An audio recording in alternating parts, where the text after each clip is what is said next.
안녕하세요. 함께하는 부동산 채널에 오신 걸 환영합니다. 요즘에는 주택에 대한 세금이 복잡하기도 하고 중과되는 게 많아서 취득할 때나 양도할 때 자칫하다가는 안 내도 되는 세금을 내는 경우 정말 억울할 수 있죠.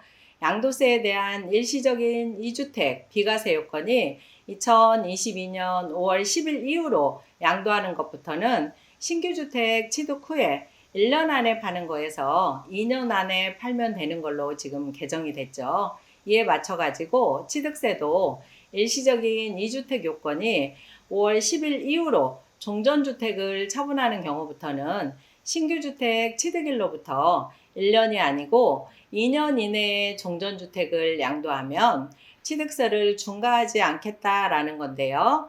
그럼 여기서 개정된 지방세법 시행령 제28조 5에 일시적인 2주택 개념을 잠깐 보면은요. 일시적 2주택이란 국내에 주택, 조합원 입주권, 분양권, 오피스텔을 소유한 1세대가 종전주택 등을 소유한 상태에서 다른 신규 주택을 추가로 취득한 후 비조정 같은 경우는 3년 이내에, 조정지역은 2년 이내에 종전주택 등을 처분하는 경우에 해당된다라고 되어 있어요. 그래서 이 조정 대상 지역은 원래 1년이었는데 이게 지금 2년으로 바뀌었다라는 것이 지금 2022년 6월 30일에 개정된 일시적인 2주택 개념이에요. 이건 공포한 날부터 시행을 하는데 붙이게 보면 개정 내용은 2022년 5월 10일 이후에 종전주택 등을 처분하는 경우에도 적용한다 그랬어요. 그래서 2022년 5월 10일 이후부터 소급 적용한다라고 생각을 하시면 될 것 같아요.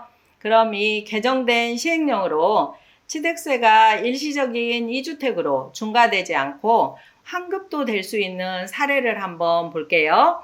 조정지역에 2015년 1월 1일에 종전주택을 취득을 했고요. 그 다음에 조정지역에 2021년 1월 1일에 신규주택을 취득을 하면서 취득세를 내야 되는데 이게 조정지역의 두 번째 주택이니까 8%의 중과세율이 적용이 되겠죠. 그런데 이게 지금 1년 안에 2021년 12월 말 안에 이 기존 주택을 처분하는 조건으로 1%에서 금액에 따라서 3%의 세금을 내고 샀을 수도 있고요. 어떤 분은 처음부터 나는 기존 주택을 팔 생각이 없어서 8%의 중과세율을 내고 샀을 수도 있죠. 이 두 가지 경우가 있을 수 있는데 2022년 5월 10일 현재 종전주택을 보유하고 있는 상태라고 하면 그럼 신규주택을 취득한 지 지금 1년은 지난 상태니까 개정 전에는 신규주택을 살 때 1%에서 3% 세금을 낸 사람은 그 차액만큼 추징해서 가산세까지 더해서 취득세를 지금 내야 되는 거죠. 근데 이게 이번 시행령이 개정이 돼서 2년 안에만 기존 주택을 처분을 하면 취득세가 중과가 안 되는 걸로 지금 바뀌었어요. 이 사례에서처럼 이미 신규 주택 취득한 지 1년은 경과를 했고 아직 2년은 지금 안 된 경우에도 이 개정 내용이 적용이 되니까 아직 2년이 지금 안 됐다고 하면 2년 안에만 종전주택을 양도하면 혜택을 받을 수 있으니까 잘 활용을 해보시면 좋을 것 같고요.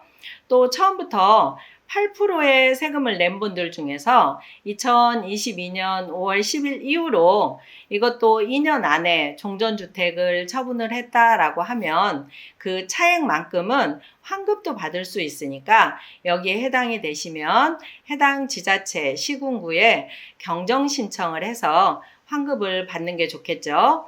그 다음은 이게 좀 안타까운 사연이긴 한데요. 신규 주택을 취득을 하고 1년은 지났고 아직 2년은 안 됐는데 종전주택을 2022년 5월 10일 이후가 아니고 그 전에 지금 양도를 했어요. 그러면 이거는 개정 규정이 적용이 되는 게 아니어서 취득세가 중과가 돼요. 이 경우가 조금 안타깝기는 하죠. 오늘은 취득세 일시적인 2주택 기간 연장에 대한 얘기를 좀 한번 해봤는데요. 요즘 부동산 거래가 거의 없는 거래 절벽인 상태에서 현 정부가 계속해서 부동산에 대한 완화 정책을 내놓고 있긴 한데요. 이번 취득세에 대한 일시적인 2주택 처분기간 연장이 시장에 얼마나 효과가 있을지는 조금 지켜봐야 될 것 같긴 하고요. 다주택자에 대한 취득세 완화 정책도 좀 빨리 나왔으면 좋겠다라는 생각이 들어요. 오늘 영상이 도움이 되셨으면 좋아요와 구독하기 꼭 눌러주세요. 감사합니다.